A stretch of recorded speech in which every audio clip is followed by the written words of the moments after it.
निष्पक्ष निर्भीक जन क्रांति का पक्षधर एक सैलाब, बिना डरे जनता की हक की आवाज मेट्रो टुडे लाइव पर फॉलो एवं सब्सक्राइब करें। हम हैं आपकी असली आवाज मेट्रो टुडे लाइव।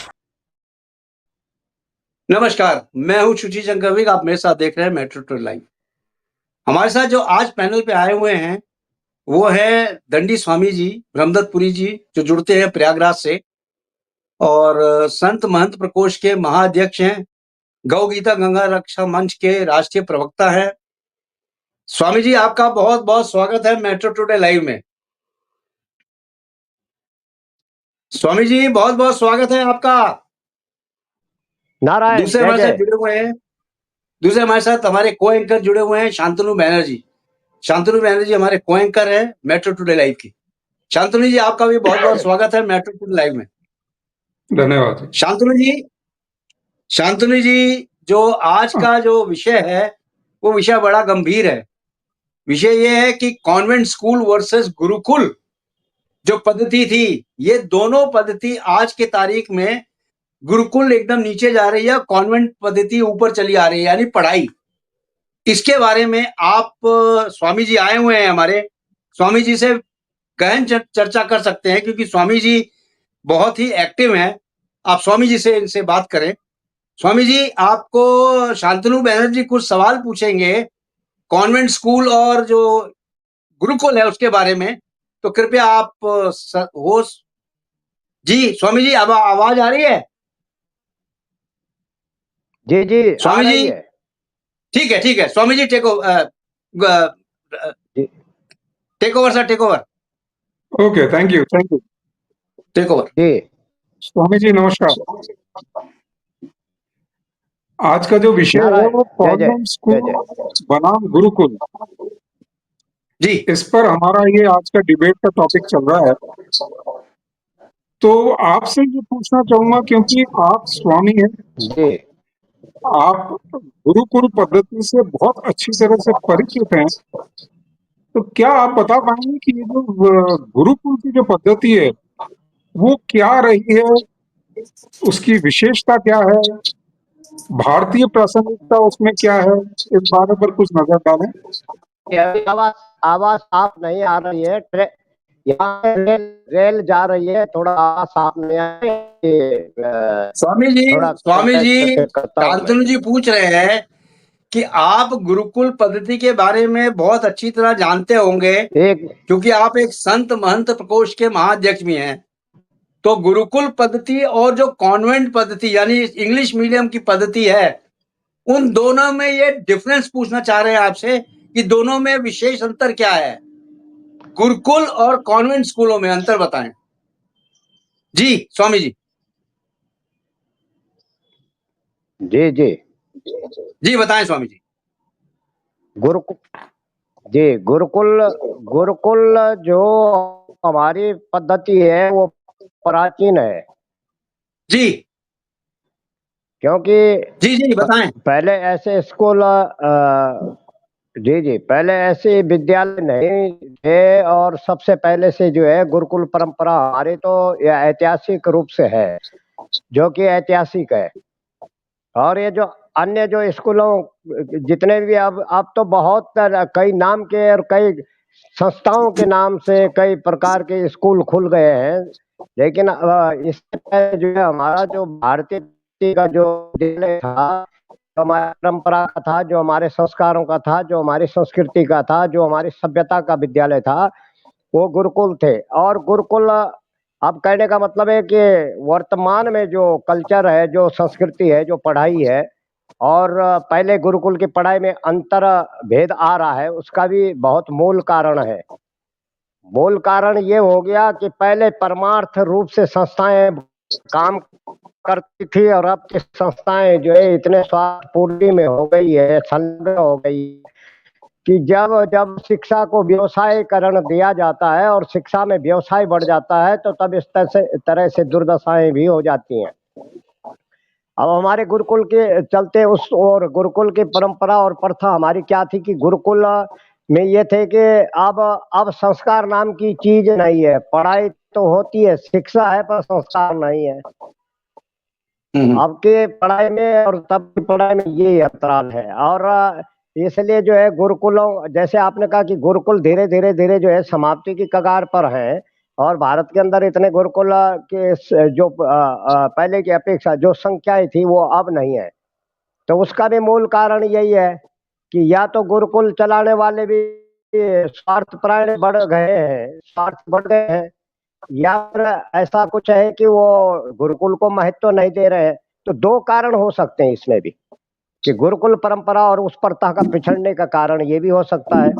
तो वहाँ हमारे तो ऋषि मुनियों की परंपरा है, और आजकल ने आदिकाल से है। आदिकाल का मतलब यह है कि त्रेता में राम जी भी पढ़े थे गुरु वशिष्ठ जी के पास, उनके आश्रम में पढ़ने गए थे। चारों भाइयों को जो है वहाँ वो दोनों भाई वहाँ जो है अपना विद्यालय में चले गए थे, वहाँ गुरुकुल में चले गए थे गुरु वशिष्ठ जी के पास।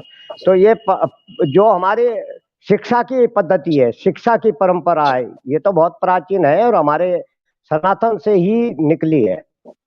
अब ये शिक्षा का जो मूल व्यवसायीकरण की ओर, भौतिकवाद की ओर और जड़ता की ओर जब से जैसे हमारा दिमाग और हमारी बुद्धि बढ़ती गई और हमारी आशाएं और आस्थाएं उस ओर बढ़ती गई, तो तब से जो है हमारे संस्कृति में जो गुरुकुलों की जो इस प्रकार की पद्धतियां थी। दूसरा ये है कि आज का बढ़ता हुआ इस समय संस्कारों में जो कमियां आई है, जैसे बहुत विशेष करके जैसे नशा में वृद्धि हो गई है, बच्चे बिगड़ रहे हैं। और ऐसे ऐसे कई जगह ऐसे भी है कि जहाँ संस्कृत विद्यालय के कई बच्चे जो है नशा करते हैं, और उसका कारण भी इसलिए हो रहा है कि वो धूमिलता की ओर जा रहे हैं। तो ऐसा इसलिए हो रहा है कि जब शिक्षा का व्यवसायीकरण हो, जब हमारी नीति में चाहे वो विद्यालय हो चाहे गुरुकुल हो, या जब हमारे अंदर ऐसी भावनाएं जो घर कर जाती हैं कि नहीं केवल हमको कमाई करना है, अध्ययन करना है या पढ़ने के बाद, तो ये भावनाएं ज्यादा हमारी जो है घर कर गई हैं। और इन भावनाओं के अनुरूप जो है, इन भावनाओं के रूप से जो है अब इसीलिए आज जो है विद्या उस प्रकार की नहीं है जैसे पहले दी जाती थी। तो संस्कार बड़ी चीज है। अगर संस्कार अगर है तो शिष्टाचार, उसका नाम दूसरी भाषा बोलते हैं।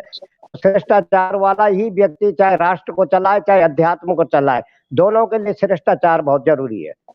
तो जो भौतिक कल्चर की पढ़ाई है, भौतिक कल्चर की पढ़ाई तो व्यवसायीकरण में ज्यादा हो गया है। हमारा ध्यान हमेशा जो है भौतिक चिंतन में ज्यादा बढ़ा हुआ है। इसलिए हम ये नहीं कह रहे कि ज्ञान और विज्ञान, पहले ज्ञान है तब विज्ञान है। विज्ञान पहले नहीं था, पहले ज्ञान ही था। ज्ञान से विज्ञान पैदा हुआ। हमारे वेद विज्ञान, वेद विज्ञान जो बोलते हैं, वेदों का विज्ञान, वेदों में जो विज्ञान छुपा है, तो वो ज्ञान ज्ञान करने में तो वो विज्ञान बना होगा। इसलिए पहले ज्ञान है तब विज्ञान है। तो हमारे गुरुकुल पद्धति में जो है ये पढ़ाया जाता था, वैज्ञानिक तरीके सिखाए जाते थे, और वहाँ जो है इस प्रकार की पढ़ाइयाँ होती थी। तो आज उसको जो है लोगों ने उस अध्ययन को, उस स्वाध्याय को, उस पढ़ाई को जो है पीछे धकेल दिया है, और पश्चिमी कल्चर की जो पढ़ाइयाँ ज्यादा हो गई हैं। क्योंकि लोग जो है स्कूल में जो है शिष्य के प्रति इतना रुझान कम हो गया है। जो पहले गुरु और शिष्य का तालमेल था वो बिगड़ता जा रहा है और उनमें अभाव आ रहा है। इसके कारण वो उनके दिमाग में एक ही रहता है कि बस हमने जो है जो विद्यालय चलाते हैं, जैसे सरकारी हो या गैर सरकारी हो, उनमें क्या हो गया है कि व्यवसायीकरण, उसमें कमाई का सिस्टम ज्यादा देखा जाता है कि अधिक से अधिक कैसे कमा सकें, कौन कौन सी योजनाएं ऐसी बढ़ा सकें। तो स्कूल में जो है वो कई सिस्टम ऐसे अपने जीवन काल के लिए बना लेते हैं कि हम जितना जल्दी से जल्दी बने। तो ये शिक्षा पर ध्यान देते हैं, बल्कि वो अपना आय पर ज्यादा, आय के साधन पर ज्यादा ध्यान, इसका भी कारण है।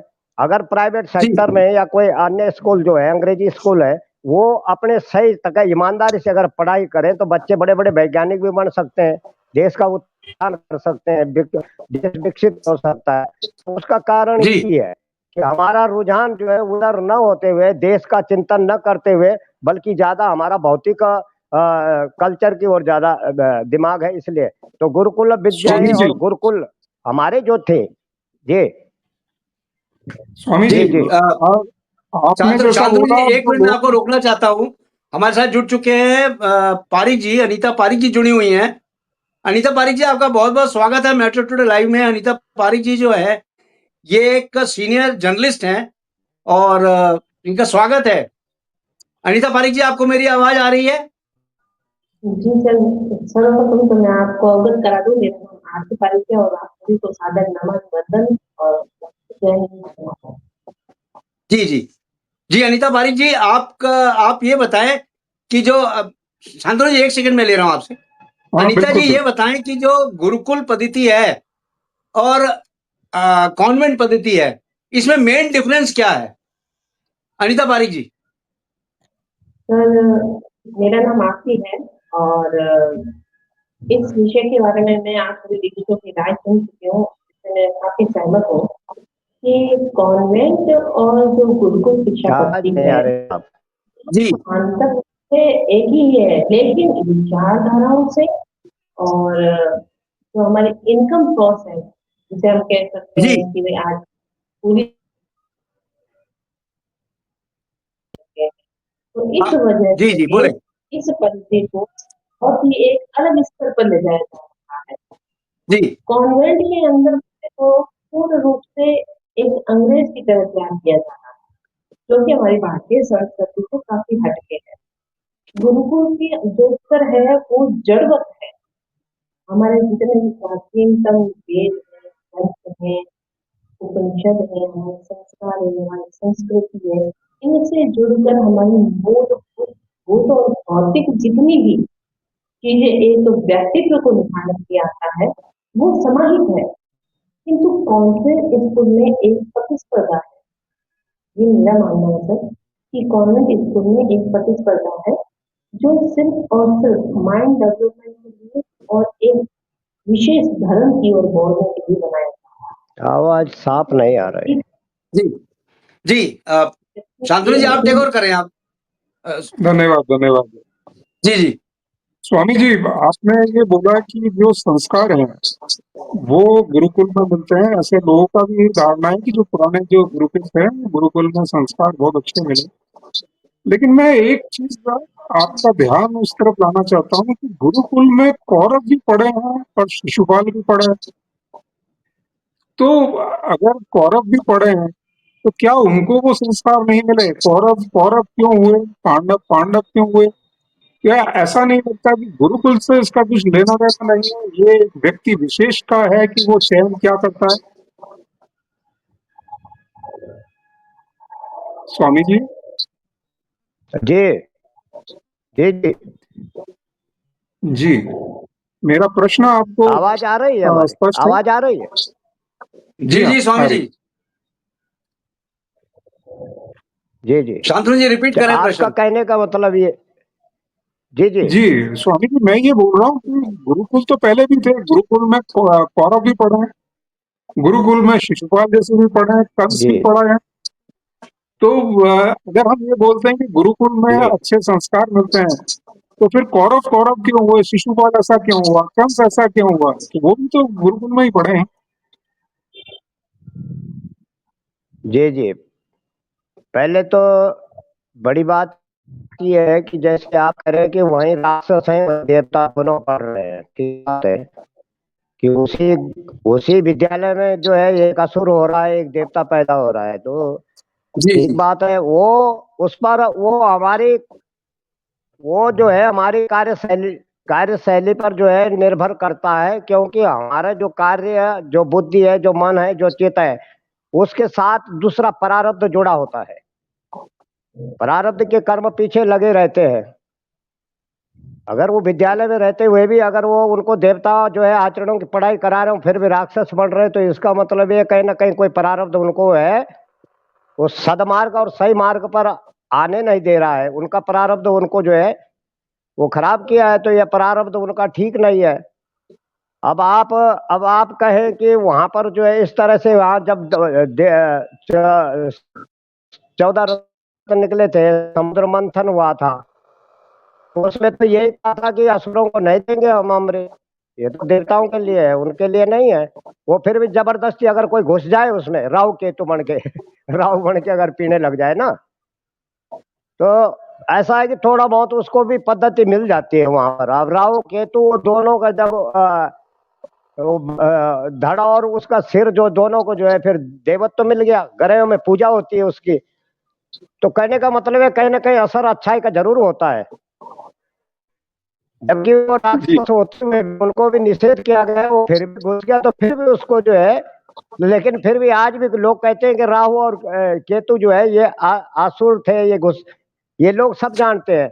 तो इस प्रकार हमारे विद्यालय में कुछ ऐसे राहु केतु भी आ गए हैं गुरुकुल में। तो उन राहु केतुओं के कारण जो है वहां की पद्धति को बिगाड़ने के लिए बहुत ही एक अंडरग्राउंड बड़ा षड्यंत्र चलाया गया कि उसमें जो है ऐसे ऐसे लोग जो है गुरुकुल में भर्ती होने लग गए कि उस पर जो है वो जो आसपास के और भी छात्र हैं उनकी स्थिति और परिस्थिति को बिगाड़ देते हैं, तो उसका भी असर पड़ जाता है। अब कहीं झाड़ियों में कोई बड़ा पेड़ है तो अगल बगल की झाड़ियों में आग लगती है, तो बड़ा पेड़ थोड़ा बहुत उसके अगल बगल तो झुलस भी ही जाता है। इसी प्रकार अब देखिए द्वापर में कृष्ण जी है, संदीपनी ऋषि जी के यहाँ अध्ययन किया उन्होंने। त्रेता में राम जी हैं, राम जी ने अध्ययन किया। तो गोकुल में अब उन्हीं में से जो देवता हुए हैं आज जो देवताओं के नाम पूजे जाते हैं और भी पढ़े होंगे, तो इतने मतलब उस वक्त भी कितने प्रचलित कोई और नहीं हुए थे, इतने हाईलाइट नहीं हुए थे। तो जैसे ये अंग्रेजियत और अंग्रेजी विद्यालय में पश्चिम कल्चर के जो पढ़ाई है उस पढ़ाई में भी जो है बहुत से हाईलाइट हो जाते हैं, बड़े बड़े रिसर्चकार बन जाते हैं, वैज्ञानिक बन जाते हैं। तो इस प्रकार से उस हमारी अध्यात्म पढ़ाई में ये था कि वहाँ विज्ञान और विज्ञान एक साथ था। लेकिन यहाँ क्या हो गया, अब तो जो है विज्ञान ही विज्ञान रह गया, ज्ञान को हटा दिया। और ज्ञान को हटाने का मतलब ये है कि हमारा देश का जो चरित्र और संस्कारों की पढ़ाई उसमें होती थी वो चीज नहीं रखी गई है। तो इसलिए रखना जरूरी है, क्योंकि हमारा जो इतिहास है, प्राचीन इतिहास है, तो पाठ्यक्रमों में यानी उस स्कूल की जो पद्धति है उसमें भी कुछ ना कुछ सब्जेक्ट जो है अपने इतिहास के जरूर रखने चाहिए। जी जी क्योंकि हम ये हमारे आने वाली जो पीढ़ियां हैं, हमें तो थोड़ा बहुत मालूम है, अभी हम चित्र में भी देख रहे हैं, कैसा समय भी आएगा जो लोग चित्र में भी नहीं देख पाएंगे। तो जी इसलिए जी हमको जो है अगर इसी तरह हम ये धीरे धीरे धीरे अपनी पद्धति को भूलते जाएंगे, उसको भुलाते जाएंगे, तो याद लेने वाला कोई रहेगा नहीं। तो इसलिए हमारे ठीक पुरुष है महापुरुषों ने किया है, ऋषियों ने किया है, हमारे देश के जो है बुद्धिजीवियों ने किया है, इस पर चिंतन किया है, ऐसी बात नहीं। वो कुछ ना कुछ जी जी कहते रहते हैं, करते रहते हैं। ठीक है तो जी स्वामी अच्छाई जी। बुराई तो जी अब ठीक ये है जो ठीक है बात है वो मैं जी मैडम की तरफ मैं लाना चाहूंगा कि मैडम जो अगर ये हम गुरुकुल की बात करते हैं तो क्या अब्दुल कलाम या होमी जहांगीर भाभा जो इतने बड़े बड़े वैज्ञानिक थे, या विवेकानंद या टाटा, ये लोग क्या गुरुकुल में पढ़े हैं? ये लोग तो गुरुकुल में नहीं पढ़े हैं, लेकिन इन्होंने भारतीयता के लिए, भारतीय भारत को आगे बढ़ने के लिए इन्होंने कितना इनका सराहनीय योगदान रहा है। तो क्या गुरुकुल में पढ़ने ही से ही ऐसा होता है? सर हमारा टॉपिक आज का ये है कि कॉन्वेंट स्कूल और गुरुकुल में जो फर्क है आज की पीढ़ी पे पड़ रहा है उसके बारे में। जैसे कि आपने ये जो सवाल किया बहुत ही सुंदर सवाल है।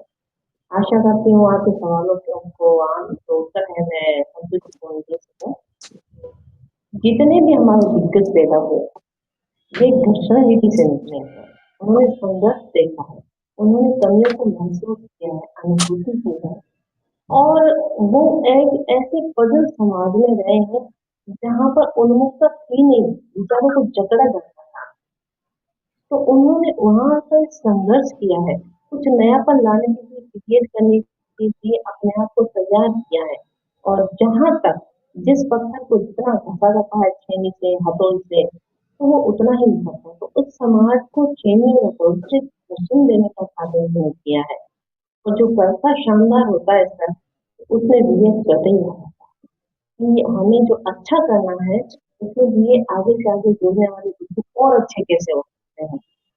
तो जैसा कि सर ने बोला था कि गुरुकुल में ये बात बताई जाती थी कि परमार्थ की थी, स्वार्थ के नहीं। जहाँ जहाँ जिस जिस चीज में स्वार्थ जुड़ेगा वो बिगड़ती जाएगी। जिस जिस चीज में परमार्थ जुड़ेगा, स्वयं को लुटाकर दूसरों को पवित्र करना, स्वयं को भर करके दूसरों को पवित्र करना, तो वहां पर सर हमेशा ही एक अच्छी चीज उभर के आएगी। और ये सब चीजें मेरे ख्याल से उनके जीवन में थी। इसीलिए उन्होंने अपना परिवार, अपना स्वार्थ देखने के बजाय एक राष्ट्र का स्वार्थ देखा। अपना बनाने के बजाय एक राष्ट्र को निर्मित करना चाहा। एक विवेकानंद हजारों करोड़ों विवेकानंद पैदा कर सकते हैं, ऐसी विचारधारा उन्होंने बनाई। अगर वे इस बात में चले जाते तो शायद ऐसा कुछ नहीं होता। और यही छोटी छोटी चीजें ग्रंथों से ली गई है। गुरुकुल विशेष रूप से एक पर्टिकुलर ईंटों का बने उससे विद्यार्थी जाए ये जरूरी नहीं है। गुरुकुल का अर्थ ये होता है एक गुरु द्वारा एक शिष्य शिक्षित होना। जैसा कि आपको पता है विवेकानंद जी के गुरु रामकृष्ण परमहंस थे, तो उन्होंने भी आध्यात्मिकता को ही अपनाया था। उसी के अनुसार उन्होंने अपने शिष्य को वे सभी ज्ञान दिया जो एक परिपक्व पुरुषत्व में होने चाहिए। धन्यवाद। मैडम जी, मैं ये एक और आप प्रश्न पूछना चाहता हूँ। क्या विज्ञान और तकनीक की ये जो आजकल इतना परवान चढ़ रहे हैं, क्या ये गुरुकुल में संभव है?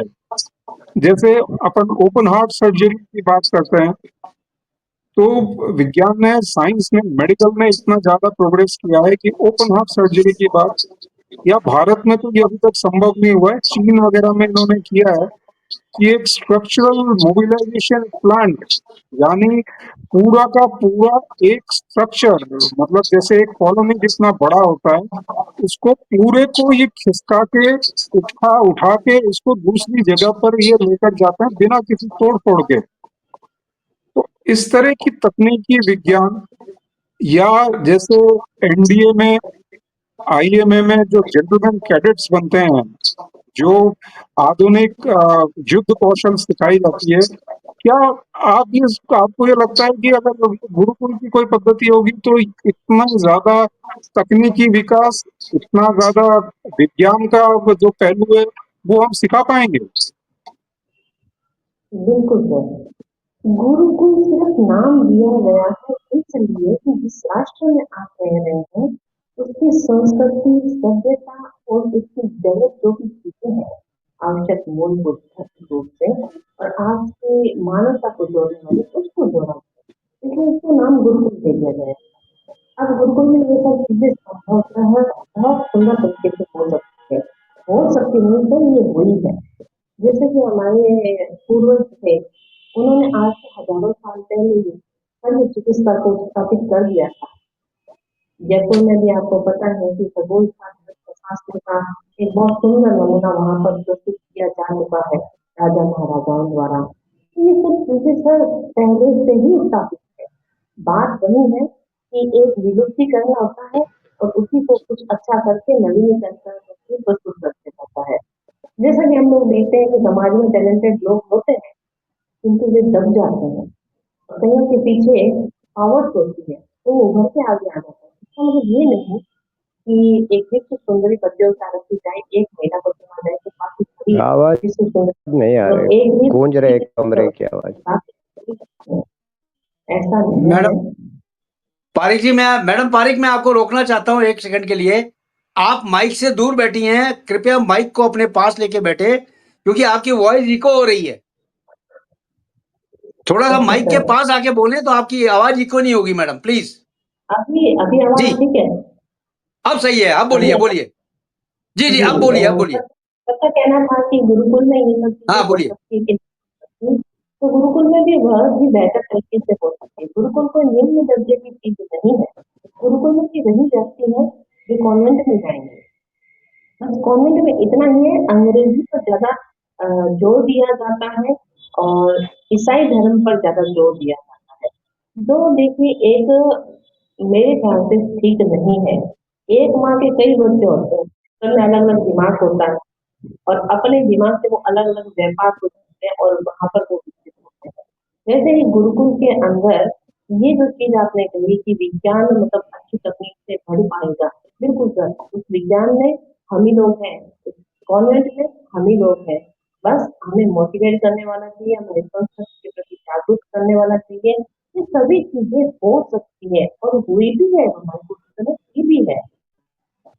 रावण ने जो आज हमारे घर का निर्माण है, हमारे यहाँ तो बहुत पहले हो चुका था, रामायण काल में हो चुका था।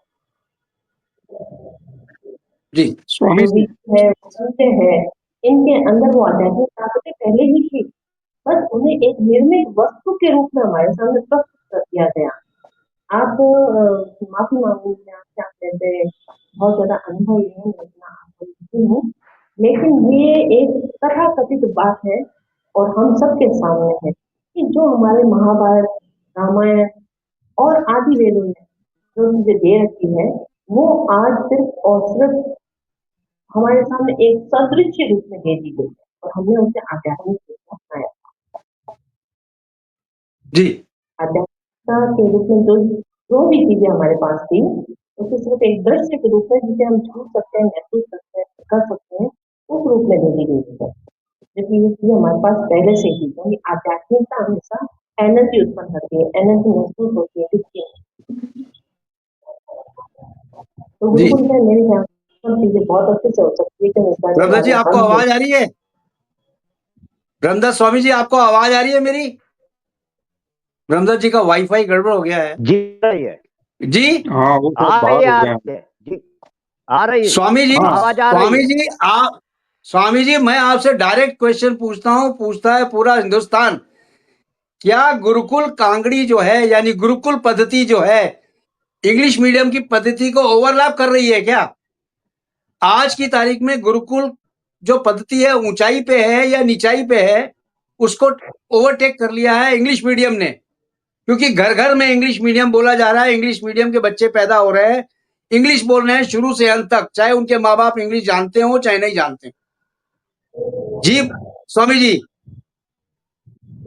बोले। जी जी जी, सबसे पहले बात यह है कि परंपरा और परागत और पूर्व और प्राचीन भाषा कौन सी है, ये हमें जानना जरूरी है। हमारी भाषा जो है, संस्कृत को देववाणी कहते हैं और हिंदी को जो है वो हिंदी भाषा को कहते हैं कि आम भाषा, जो कि सरल भाषा है, सबकी समझ में आ जाती है। लेकिन हम जी इंग्लिश को इतना सरल बनाने की कोशिश कर रहे हैं कि हर कोई ये सिखाने जा रहा है भारत के अंदर कि सबसे सरल भाषा अंग्रेजी है, जबकि अंग्रेजी के वर्ड में जो है कई ऐसे वर्ड आते हैं, उसमें बहुत ज्यादा शब्द होते हैं, पढ़ने पढ़ाने में बड़ी कठिनाई उसमें है। ऐसा नहीं है कि, तो इसलिए जो है हिंदी की सरल इसलिए है कि उसमें कम शब्दों में जो है वो बहुत बड़ी बात का उदाहरण निकल जाता है। तो अभी अभी इससे पूर्व वो जो बहन जी कुछ बोल रही थी, मैं तो सुन अनिता नहीं पारिक पा जी, रहा था। ये अनिता अनिता पारिक जी पारी जी, हैं, सीनियर जर्नलिस्ट हैं। अनिता, अनिता पारिक जी हैं, जी जी, सीनियर अनिता जर्नलिस्ट। पारी जी बोल रहे थे। और जी जी जी, और सांत्वना जी उनसे पूछ रहे थे इस बारे में, उनका इशारा ये था कि क्या अगर गुरुकुल पद्धति है और उसके बावजूद वे अब्दुल कलाम जो है दूसरे धर्म से या किसी उससे आते हैं, तो वो इतनी ऊंचाई पर गए हैं और उन्होंने जी जी देश के लिए इतना कुछ किया है और इतने बड़े मुकाम पर वो पहुंचे हैं, तो क्या यही पद्धति इसको इशारा कर रहे थे कि क्या अगर बिना सनातन के इतनी ऊंचाई पर गए हैं? ऐसा नहीं है बिना सनातन के नहीं गए वो। मैं अब उसका उदाहरण थोड़ा समय देता हूँ आगे, फिर आपके प्रश्न हाँ, पर आता हूँ। नहीं नहीं, तो प्लीज बोलिए बोलिए बोलिए। अब्दुल कलाम जी को मैंने, हाँ, अब्दुल कलाम जी को मैंने देखा है, शांति कुंज में हमेशा जी ज्यादा रहते थे वो। अब आपको जी सही जी बात जी बताएं तो जी अब्दुल कलाम जी शांति कुंज में ज्यादा उनका बड़ा लगाव था, वहां हमेशा जब भी जाते वहीं रुकते थे वो, और पीली धोती कपड़ा पहन के और गीता का पाठ खूब करते थे वो। जी तो अब्दुल कलाम जी तो सनातन के प्रति बड़ा रुझान था उनका, और वो बड़ा सम्मान देते थे सनातन को, इसलिए वो जी जी गुरुकुल पद्धति को समझते थे। पहले उन्होंने गुरुकुल पद्धति को सम्मान किया, उसके बाद वो वैज्ञानिक बने हैं। और बिना अपने सनातन का सम्मान किए अगर हम ये सोचें कि पश्चिम कल्चर का ही सब कुछ है, तो ये तो हमारी भूल है। क्योंकि वहां ऊर्जा, ऊर्जा जिसको कहा जाता है, गु और रू शब्द है, गुरुकुल, यानी अंधकार से प्रकाश की ओर ले जाने वाला कुल, कुल माने खानदान। अब जो शब्दों का अर्थ है वो बहुत गहरा है, हमारे महापुरुषों ने जो शब्द रखे हैं उसके बहुत गहरे संबंध हैं, इसलिए उनको कहते हैं कि प्रकाश, अंधकार से प्रकाश की ओर ले जाने वाला खानदान या कुल, तो गुरुकुल हो गया। अब गुरुकुल इसलिए वो एपीजे अब्दुल कलाम जी वहाँ अध्ययन करते थे और सनातन का बड़ा सम्मान करते थे। ऐसा नहीं जैसे आजकल है बहुत से, अब जैसे मुसलमानों में है मान लिया जाए, तो वो लोग कट्टरपंथता करते हैं। तो कट्टरपंथता जो है वो अच्छी नहीं है, क्योंकि वो जानते हैं कि हम यहीं से निकले हुए लोग हैं। तो वो इसलिए निकले हुए हैं कि वो इस सनातन पद्धति का जब सम्मान नहीं किया या उसका किसी तरह से उसका विरोध किया, अपमान किया, या वो नहीं समझते हैं इस बात को, तो इसलिए वो कट्टर बन जाता है व्यक्ति किसी धर्म जी। विशेष। क्यों? हमारा सनातन तो पहले से है। अब कट्टर बनने का मतलब ये है कि उन्होंने ठान लिया कि हमने जो कुछ बोलना है, करना है, सोचना है, चलना है, और अध्ययन अध्यापन जो भी हमारा इनके ठीक विपरीत होगा। तो अब्दुल कलाम जी भी तो मोमडन ही थे उसमें, वैसे उसमें जो है, लेकिन वो फिर भी इतना सनातन प्रारब्ध है। पहले मैं सांत्वना जी से यही बात कर रहा था कि वो कोई ऋषि थे प्रारब्ध के, और जी। वो कोई संत थे और थे उस परंपरा में, उनके वो सद्गुण जो है वहां भी काम कर रहे थे, और उन्होंने फिर भी सनातन अपनाया, और उसके बाद जो है बहुत बड़े वैज्ञानिक बने हैं वो। तो ऐसा नहीं है कि अध्यात्म को बिना साथ चले खाली अगर कोई ये सोचे कि वैज्ञानिक बन जाएंगे, तो मैं तो इन बातों को नहीं समझता हूँ। अब डॉक्टर देखिए, इतने डॉक्टर सीख रहे हैं, पढ़ रहे हैं, तो वो कलकत्ता में क्या होगा? कहने का मतलब है उनने भी, अभी सांत्वना जी कह रहे थे कि वहां राक्षस भी पढ़े, देवता भी पढ़े। बहुत बढ़िया प्रश्न था उनका, वैसे बहुत अच्छा उत्तम प्रश्न किया उन्होंने। तो इसी जी। तरह वहां जो है वहां पर जो है शिक्षा जिनको लेनी है, जो ये अब कई डॉक्टर ऐसे एनजीओ चला रहे हैं, परमार्थ काम कर रहे हैं, आंखों का ऑपरेशन कर रहे हैं किसी को, तो ये उनकी बुद्धि है, उनका ये अध्यात्म है, परमार्थ को अध्यात्म बोला जाता है। और इसलिए पश्चिमी कल्चर को स्वार्थ बोला जाए। पश्चिमी कल्चर में ऐसी ऐसी चीजें हैं कि केवल भौतिकता बढ़ी हुई है, वो भौतिकता को बढ़ावा दे रहे हैं कि कितना कमाई कर सके। मतलब शिक्षा को एक कमाई का जरिया वो वहीं तक सीमित है, लेकिन हमारे अध्यात्म में कमाई नहीं, उसमें संस्कार भी है, शिष्टाचार भी है, संस्कृति भी जुड़ी हुई जी। है।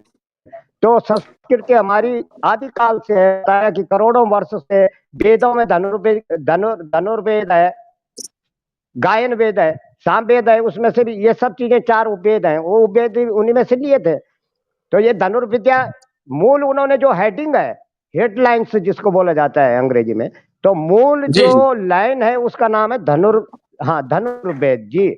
तो उस धनुर्वेद के भीतर सारे अणु परमाणु से जितने भी वो शिक्षा है वो सब उसमें है। ऐसा नहीं है कि विज्ञान ने कैसे नया कुछ खोज के लाए या नई कोई विद्या हो, उसी पर उन्होंने रिसर्च करके शोध करके। अब आदि मानव था, अब हम कहेंगे कि पहले तो आदि मानव थे, आज का मानव तो इतना आगे चला गया। तो किसी व्यक्ति को पढ़ते पढ़ते पढ़ते समझते बड़ा युगों बीतते हैं, समय लग जाता है, तो वो धीरे धीरे वो अपने मुकाम तक पहुंचता है। जैसे हमारे अब्दुल कलाम जी है, तो हमें अब देखिए, उन्होंने जब वो राष्ट्रपति थे तो उद्घाटन भी उन्हीं के हाथ से हुआ, शांति कुंज का, गुरुकुल विश्वविद्यालय का जो उन्होंने किया था। आप पता करेंगे, शांति कुंज का जो उद्घाटन उन्हीं के हाथ से हुआ था, क्यों? उनका बहुत जुड़ा हुआ था, मैं देखा हूं जी। उनको। तो इसलिए ऐसा है कि ऐसा नहीं हो सकता, इतने ऊंचे जब बने हैं तो अध्यात्म के टच से ही बने हैं। वो ऐसे संस्कारों को महत्व देते थे और कभी विरोधी नहीं रहे सनातन के। तो जब जब हमारे जी। सनातन का विरोध करके अगर कोई ये सोचे कि भारत के अंदर हम विकसित हो जाए और हम इतनी ऊंचाई पर पहुंचे, तो मैं तो शायद कम ही समझता हूँ कि वो लोग कुछ प्रगति कर पाए इस तरह से। तो ऐसा कुछ मेरा मानना भी है। इसलिए धन्यवाद स्वामी जी। इसलिए हमारे हमारे पास भारत की जो जी बोले जी बोले, आप इसको थोड़ा सा जल्दी हम इसको सांत्वना करते हैं क्योंकि वक्त का शायद दबाव है। जी आप अनीता बारिक जी से पूछिए, स्वामी जी का हो गया। अनीता जी आप बोले, शांतनु जी पूछे कुछ। हाँ मैडम, मैं आपसे पूछना चाहता हूँ कि जो प्रासंगिकता और उपादेयता है, वो क्या आजकल के जो युग है, अभी जो वर्तमान जो स्थिति चल रही है, उसमें क्या गुरुकुल का उतनी ही प्रासंगिकता और उपादेयता है? आपकी आवाज नहीं आ रही चलने सर। आपकी आवाज नहीं आ रही। अनि- मैं ये पूछ रहा हूँ हाँ मैडम कि अनीता जी आवाज नहीं आ रही आपको? आपकी आ रही है सर। शांतनु जी रिपीट करें। मैडम मैं ये पूछ शांतनु रहा जी हूँ रिपीट कि करें। हाँ हाँ, मैं रिपीट कर रहा हूँ। मैडम मैं जी। ये पूछना चाह रहा हूँ कि जो गुरुकुल की प्रासंगिकता और उपादेयता आजकल के युग में भी क्या उतना ही वैलिड है जितना पहले था? नहीं सर, इसका सीधा सीधा जवाब है नहीं। यहाँ गुरुकुल नाम लेते ही आते समय लोगों को तो विलुप्ति की ओर जा रहा है, ये शब्द ही विलुप्ति की ओर जा रहा है। जबकि ये शानदार चीज है, जबकि बहुत शानदार चीज है। जैसा कि हमारे सर ने बताया कि अंधकार से प्रकाश की ओर ले जाने वाला एक पुल है। तो गुरुकुल में सर, मतलब जो आपने सवाल किया है उसके अनुसार मैं नाम ही कहूंगी, क्योंकि आज के जमाने में भागदौड़ के जमाने में एक किताब को एक चीज दी गई है कि अर्थपूर्ण व्यवस्था को स्ट्रॉन्ग कैसे किया जाए। तो जो कॉन्वेंट स्कूल चल रहे हैं उनमें अर्थपूर्ण व्यवस्था, जिसे कह सकते हैं हम लोभी व्यवस्था, बहुत सुंदर तरीके से चल रही है। जहाँ एक प्रथमा या द्वितीय क्लास का कोई बच्चा है तो उसकी फीस 50 से 60 70 हजार रुपए रखी जा रही है। फिर अलग से भी पैसे दिए जा रहे हैं, ठीक है। और गार्जियन भी अंधाधुंध अपने बच्चे को शानदार अंग्रेज बनाने के पीछे भाग रहे हैं इस दौर में, और उन्हें पैसे भी दे रहे हैं। जबकि सर गुरुकुल के अंदर ये भी खर्चा बहुत कम लागत में चलता था और बच्चों को जड़वत संस्कार दिए जाते थे। इसीलिए हमारे जितने भी महान लोग हुए हैं उनके व्यक्तित्व से आगे अंग्रेजों का व्यक्तित्व कुछ नहीं रहा। तो आज के दौर में इसका जो एक महत्व है गौण होता हुआ नजर आ रहा है, जो कि सही नहीं है। आने वाली पीढ़ी में जब गुलाम पत्ती में जाएगी तब लौट के पीछे की ओर भागेगी। तो अभी से ही इन चीजों पर ध्यान रखा जाए। कई ऐसी स्कूलें हैं सर, कॉन्वेंट स्कूल में, जहाँ मैं भी शिक्षा दे चुकी हूँ, जहाँ जाते ही कहा जाता है आपको चर्च के नियम अपनाने पड़ेंगे। तो ये शिक्षा में ये कोई दीक्षा नहीं दी गई है कि आप धर्म को लेकर के मतलब अपने आप के जो भी नियम है कानून है वो दूसरे एक व्यक्ति पर अपनाए कि आप ईसाई में आ रहे हैं तो हिंदू है तो हमारे धर्म को अपनाए। ये तो थोड़ा ठीक नहीं है। हमारे गुरुकुल में ये चीज सिखाई जाती है कि वसुधैव कुटुंबकम, जो भी आओ एक जैसा हो जाओ। यहाँ पर किसको ये नहीं कहा जाता है कि तुम अपने मतलब जो आपकी अंतरात्मा है उसको मार दीजिए और हमारे जो गुण है वो अपनाइए। हमारे बिल्कुल में ये नहीं सिखाया जाता। वहां तो जाते ही सब बेले हो जाते हैं एक ही। तो ये जी जो भाव है एकात्मकता का भाव, ये जो भाव है सहयोगात्मकता का भाव, और ये जो भाव है मानवता का भाव, ये एक होना चाहिए जिसे हमारे बिल्कुल नहीं सिखाया जाता है। एक प्रश्न और था सर आपका कि वहीं से कौरव पढ़े और वहीं से पांडव पढ़े। बिल्कुल बहुत सुंदर क्वेश्चन था। एक माँ भोजन बनाकर अपने बच्चों को देती है। 4 बच्चे हैं तो चारों का मत अलग अलग ही होगा, जबकि वो एक माँ से पैदा हुए। इसमें सबसे बड़ा जो अहम हिस्सा रहता है ना सर, शिक्षा देने वाले पेरेंट्स का है। तो कौन से बालक को कौन सा गुरु शिक्षा दे रहा है। दूसरी बात जिसे करने का परमार्थ करता है, उसका आध्यात्मिक, उसका पिछला जो भी कर्म है उसके साथ लिप्त होकर के करता है। अब एक बच्चे को यदि हाथ में हथौड़ा दे दिया जाए, उसे पत्थर पर मार करके मूर्ति बनाना है, उसका सर खोलना है, ये उस शक्ति का किस प्रकार से उपयोग करना है, इस बच्चे पे नहीं होता है। कहते हैं कि भूख लगती है तब भोजन बड़ा मीठा लगता है, किंतु जब पेट भरा होता है तो भोजन का तिरस्कार करने लगता है। लेकिन शक्तियों का जिस व्यक्ति विशेष के पास शक्तियाँ अधिक आ जाती है ना, तो वो उसका दुरुपयोग ही करता है, बचा नहीं पाता। ज्ञान हो, धन हो, उसको बचाना और उसको कैसे खर्च करना है, ये विशेषता आपको संस्कारों से ही मिलेगी, एक विशेष पद्धति से ही मिलेगी, जिसे बहुत सुंदर नाम दिया गया है अध्यात्म। ठीक तो ठीक है, मैं टाइम मेरे पास इतना ही था। आप सबका बहुत बहुत धन्यवाद। Thank you very much. जय हिंद, जय भारत। जय हिंद, जय भारत।